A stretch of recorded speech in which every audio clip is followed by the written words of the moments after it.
اچھا اب یہ دیکھیں یہاں سے ہمیں ایک اور بات پتہ چلتی ہے. This is again a treat of youngsters. کیا ٹریٹ ہے؟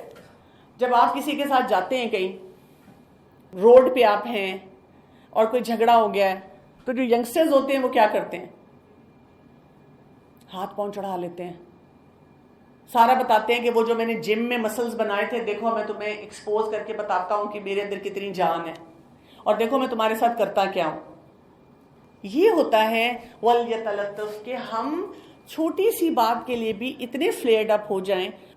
تو آپ دیکھیں جب ہم لوگوں سے انٹریکٹ کرتے ہیں چھوٹی چھوٹی باتوں پر اتنے بڑے جھگڑے بنا دینا, تو ہمیں یہاں سے یہ پتا چل رہا ہے کہ یہ وہ یوتھ نہیں ہے جو ایموشنل لیول پر مسلمان ہوا ہے.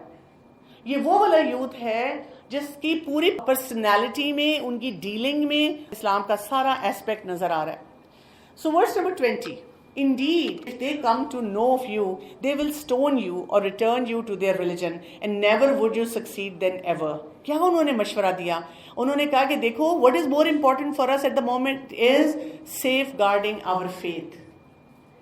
اگر ہمارے ایمان کو کوئی نقصان پہنچا, ہمارے فیتھ کو نقصان پہنچا, اگر ہم نے لڑائی جھگڑا کیا, اگر ہم نے ہیلدی ایٹنگ نہ کی, تو ہمارا پورا جو ایک ہائی سٹیک سچویشن ہے وہ آ جائے گی, ہمارے ایمان خطرے میں پڑ جائے گا, اور اس کی وجہ سے وہ ہمیں تنگ کر سکتے ہیں. They can force us into doing something wrong. تو ہم نے بہت وائزلی پک اینڈ چوز کرنا ہے, ہم نے غلط فیصلے نہیں کرنے. جیسے آپ اگر دیکھنے میں لگتے ہیں اوور آل آپ کی پرسنالٹی ایسی ہے کہ آپ کے پیئرز آپ کو دیکھتے ہیں کہ ہی اور شی از اے پریٹی ریلیجیس پرسن, لیکن آپ کا جو انسٹا ہے اور ٹک ٹاک ہے اس پہ کچھ اور نظر آ رہا ہے. اس پہ ایسے ایسے ویڈیوز آپ نے ڈالے ہوئے ہیں, ایسے ایسے کلپس بنائے ہوئے ہیں کہ انسان دیکھ کر ہی پریشان ہو جائے, یقین ہی نہ آئے کہ is this the same person who is in my class. یہ وہی ہے جس کو میں نے ابھی ایڈ کیا ہے, نہیں کوئی اور ہے. ایسے نہیں لگنا چاہیے. اور میں تو ویسے سب سے بڑا کرائٹیرین یہ دیتی ہوں کہ اگر آپ کے پیرنٹس وہ ٹک ٹاک اور وہ انسٹا دیکھ لیں تو پھر وہ کیا کہیں گے, ان کی کیا حالت ہوگی. That should be your criterion. کیا ہم کو یقین آئے گا کہ میرا بیٹا میری بیٹی اس وقت ٹک ٹاک پہ یہ ایکٹیویٹیز کر رہی ہے یا کر رہا ہے. Verse number 21. وَكَذَلِكَ عَثَرْنَا عَلَيْهِمْ لِيَعْلَمُوا أَنَّ وَعْدَ اللَّهِ حَقٌّ. And similarly we caused them to be found that they who found them would know that the promise of Allah is truth and that of the hour there is no doubt. یہ تو وہ بچے plan کر رہے تھے نا, ہم یہ کریں, کوشش رہیں, ایسے جائیں, لیکن اللہ کا ایک اور پلان تھا. اللہ تعالیٰ کیا چاہ رہے تھے؟ اللہ تعالیٰ چاہ رہے تھے کہ سب لوگوں کو پتہ چل جائے ان وعد اللہ حق. اللہ کا جو وعدہ ہوتا ہے وہ حق ہوتا ہے. جب اللہ تعالیٰ کہتا ہے کہ تم نماز پڑھو گے تو اپنے آپ کو فحاشی سے بچاؤ گے تو بچا لو گے. جب اللہ تعالیٰ کہتے ہیں کہ تم اللہ پہ مکمل بھروسہ کرو گے, توکل کرو گے اور حرام کو چھوڑو گے تو تمہاری زندگی میں خیر ہوگی تو ہوگی. یہ نہیں ہو سکتا کہ آپ اللہ کی خاطر کوئی فیصلہ کریں and things go wrong in your life. That was when they disputed among themselves about their affair and then said, construct over them a structure, and their Lord is most knowing about them. Said those who prevailed in the matter, we will surely take for ourselves over them a masjid. اب کیا ہوا؟ اللہ کا وعدہ تو پورا ہوا. وہ youngster گیا وہاں پر, اور جب وہ وہاں پہنچتا ہے تو وہ کیا دیکھتا ہے؟ وہ جب کوائن دیتا ہے وہاں پہ کھانے کے لیے تو لوگ پریشان ہو جاتے ہیں. لوگ کہتے ہیں یہ تو وہ کوائن تھا جو کہ 300 سال پہلے ہم یوز کرتے تھے, یہ تو اینٹیک کوائن آ گیا ہمارے پاس. اور ایک دم ان کو یاد آتا ہے کہ او یہ تو وہ نوجوان ہیں جو ہماری جنریشنز ہمیں بتاتی تھیں کہ دیور کچھ لڑکے تھے, نوجوان تھے جو کہ چلے گئے تھے, غائب ہو گئے تھے. They are one of those. اللہ تعالیٰ نے تو ان کو ایک نشانی کے طور پہ پریزنٹ کیا نا. They came to the town and then they passed away. جب وہ مر گئے ہیں تو لوگوں نے ان سے جو ٹرو لرننگ تھی وہ نہیں کی. انہوں نے کیا لرننگ کی کہ ہم ایسے کرتے ہیں کہ یہاں پر ایک کوئی مونیومنٹ بنا دیتے ہیں, ایک یادگار بنا دیتے ہیں اور ہم ان کو یاد رکھیں گے. اور ورس نمبر 22 میں کیا آ رہا ہے؟ They will say they were 3 and 4th of them was their dog, and they will say they were 5 and 6 of them were their dog, guessing at the unseen, and they will say there were 7 and the 8 of them was their dog. یعنی وہ یہ بحثیں کر رہے تھے کہ کتنے تھے اور ساتھ ان کا کتا تھا. کوئی کہتا ہے وہ 3 تھے, کوئی کہتا ہے وہ 4 تھے, کوئی کہتا ہے وہ 6 تھے, کوئی کہتا ہے وہ 7 تھے. سے او محمد صلی اللہ علیہ وآلہ وسلم, قل ربی عالم بعدتہم ما یعلمہم الا قلیل. My Lord is most knowing of their number. None knows them except a few. اس چیز میں بحث نہیں کرو کہ وہ کتنے تھے. اللہ knows better. اور اگر نہیں تمہیں پتا چلتا, it is not going to have any implication on your life. So do not argue about them except with an obvious argument, and do not inquire about them among the speculators from anyone. تو ہمیں یہ formula یہاں سے سیکھ لینا ہے, no irregular discussion. جو اللہ نے بتا دیا اس کو بس کرتے جائیں. جہاں پہ ہمیں کیوں کا آنسر نہیں مل رہا, بیکاز ہم اکثر یہ کہہ رہے ہوتے ہیں if I'm convinced only then I'll do it. Let it go. اللہ تعالیٰ has not thought of it as important کہ ہمیں اس کی پوری انفارمیشن ملے. Verse number 23. And never say of anything, indeed I will do that tomorrow. کسی چیز کے بارے میں آپ ایسی بات نہ کہیں کہ میں یہ کل کر لوں گا. جب آپ نے ایسا کہنا ہو تو ساتھ کیا کہنا چاہیے, اللہ ان یشاء اللہ, انشاء اللہ. ہم انشاءاللہ کب کہتے ہیں؟ جب ہم نے کرنا ہی نہیں ہوتا. کوئی کہتے ہیں میرے نوٹس لے آنا, ہم نے دل میں سوچا ہوتا ہے میں نے تو ابھی لانے ہی نہیں, 1 ہفتہ پتہ نہیں میں نے کہاں رکھ دیا, مجھے مل ہی نہیں رہے. ہم کہتے ہیں انشاء اللہ, اور دل میں کیا سوچتے ہیں, اف اللہ ولز. تو مجھے نہیں ملے, میرا دل نہیں چاہ, تو بس اللہ کی مرضی نہیں ہے. If Allah wills, and remember your Lord when you forget it, and say, perhaps my Lord will guide me to what is nearer than this, to the right conduct. تو انشاءاللہ ہمیں کس لیے کہنا چاہیے, when we intend to do something which is right. اور verse number 25 میں آ رہا ہے, and they remained in their cave for 300 years and exceeded by the 9. تو اللہ تعالیٰ چاہتے ہیں کہ ہم اس چیز پہ فوکس کریں which is more important. ہم اس چیز کو چھوڑ دیں which is less important. So we'll finish off over here with important message. پوری اپنی لائف سٹائل کو ٹرانسفارم کرنے کی ضرورت ہے. This is the lesson we learn from this story. سبحانک اللہم و بحمدک, اشہد لا الہ الا انت, استغفرک و اتوب الیک. السلام علیکم و رحمۃ اللہ وبرکاتہ.